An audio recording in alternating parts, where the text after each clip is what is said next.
Hey guys, it's Lily here. I'm walking again this morning and wanted to talk to you guys because a lot of you have been writing to me about your struggles dealing with emotional eating. And I wanted to discuss some of the ways that that might manifest for you. And I also want to bring to light a concept that you might not have heard about. And that is the concept of being an empath.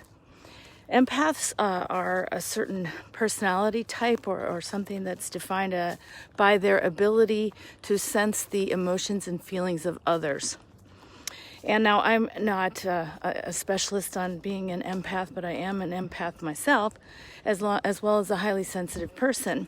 Empaths are often in the fields of counseling or coaching or providing support to people on an emotional level because of their ability to relate to people, their ability to kind of understand what someone's going through, what they're feeling, even sometimes on the very first time that they meet them, just by sensing their energy.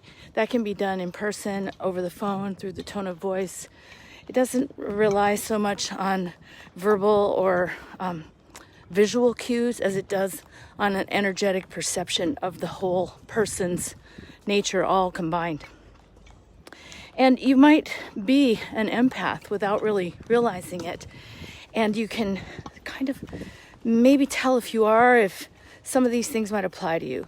For example, you can just walk into a room and people will start talking to you and telling you their deepest, darkest secrets because they feel somehow safe around you.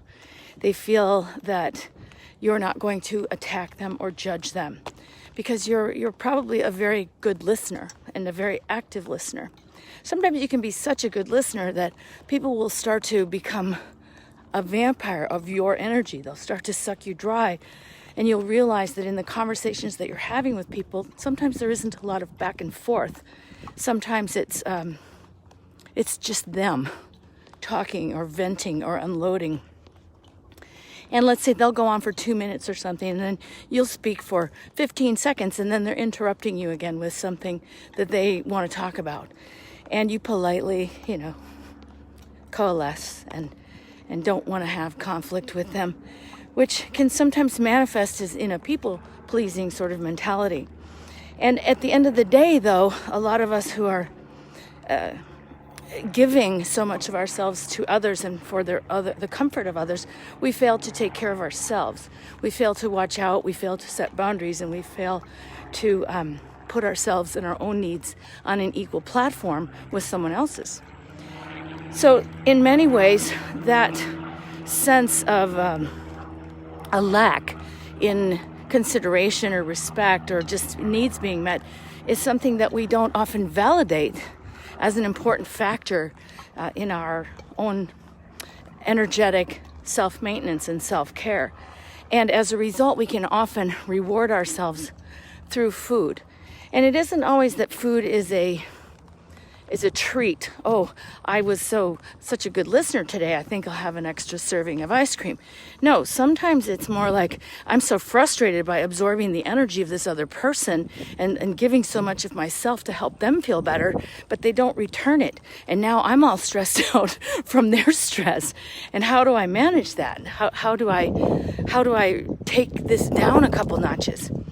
So I know for myself, if I would eat something, it would take a lot of the blood out of my brain and put it into my stomach and my digestive tract, and thereby, at least it felt like it was slowing down my brain, taking the emotions down a notch, taking, my reaction to other people's energy down a notch, providing a little bit of insulation. And maybe that insulation even shows up on your body as fat layers and things like that, to just keep people at a distance, because when you're an empath or a highly sensitive person, and they're not the same, but they're not mutually exclusive either. You might be one, you might be the other, you might be both. When you're an empath, you've got to find a way to protect yourself against these unwanted invasions of your energy. It's one thing if you offer to listen, or it's someone you care about and they're sharing and you want to be supportive. It's another thing when you're just going through your day and somebody's energy is just invades your well-being, invades your privacy, your demeanor, your sanctuary. I can remember an example even last year wherein I was in a public restroom. I think it was Target or something. It was right around Christmas time, and a lot of people were stressed out shoppers.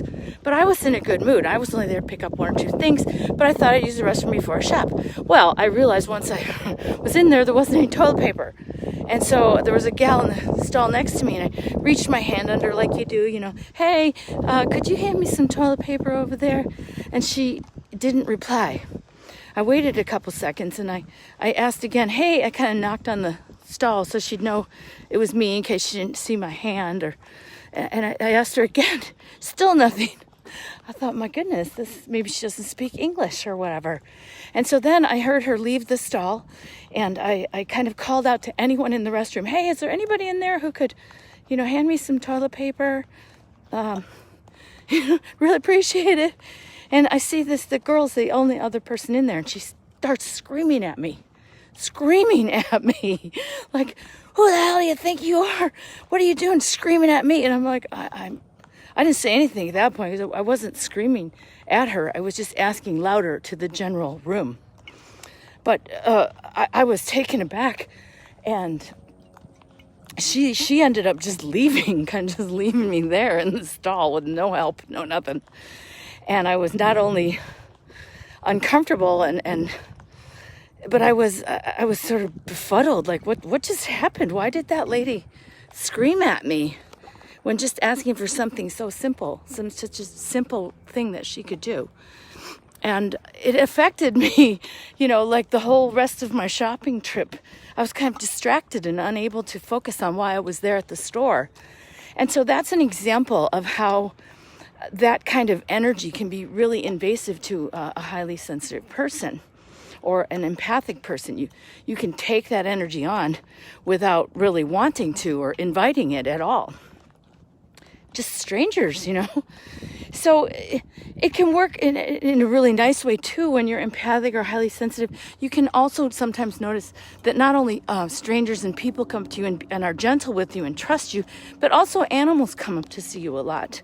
If you're an animal lover, birds might alight on your fence, or lizards might come and chirp on your fence post, or deer may come and eat in your backyard or front yard, or depending on where you live. I mean, if you're in the middle of a big city, I don't know if you'd get as many animal interactions, but if you have access to the wild, or like I do, you go out in nature to recharge and recalm yourself, then animals tend to come and visit you. But just like you can attract their wonderful, positive, calm, and loving energy, and you can feel that from them and enjoy that, you can also feel everybody's big bad mood too. And people sometimes wonder, how did you know that? How did you know I'm upset? Or you'll ask somebody, like, what are you upset about? And they won't answer you, and you'll know something's wrong. And so sometimes you just feel like people are trying to make you crazy because in your heart that there's something going on, but they won't talk about it. Either they're not ready, or they don't know, or they just didn't think that anybody could tell. So sometimes when you're frustrated like that, at nobody else validating your experience of the world, your experience of these energetic interactions, you can often turn to food as a way to just self-soothe. And am I crazy? Does nobody else see this or feel this or get this? And why are these people so mean? And the problem is, and I don't know if it's a problem, but the cause is because you relate to the world and your sensory input in a very different way than, probably 75 to 80% of the population does. And that leaves a remainder of us, of 15, 20, 25%, we're still in the minority. And so we are taught to kind of ignore our emotions and shut them down and stuff them down and stiff upper lip and just grow up. You're being too sensitive. Just let it go. These are things that people will say to us in an attempt to invalidate our perceptions of the world and try to kind of make us crazy for, even thinking some of these things. So that can be one of the reasons behind some emotional eating and the sources of your frustration. So give that some thought. And if you feel that you might be an empath and some of these things ring true for you, just let me know. I'd be happy to talk to you about it. It was very cathartic to learn about this type of personality and to find some validation for the hyper intuitive perceptions that I have, and you may have them too. So you don't have to think of yourself as something wrong with you or something that you need to fix or validate yourself with other people or convince them that you're not crazy or eat just to stuff it down so you can stop thinking or feeling so much. These are perfectly normal, perfectly realistic gifts. So if you would like to know more about how to use them to your advantage instead of self-soothing and in a way self-sabotaging through food, then hit me up, get in touch with me. I would love to talk to you about how you can use some tools and rephrasing of your perception of yourself to get you through some of those tough times. All right, well, I'll be talking to you more about emotional eating because it seems to be a topic you guys really want to know about. So for now, over and out. Have a good one and get outside and walk around.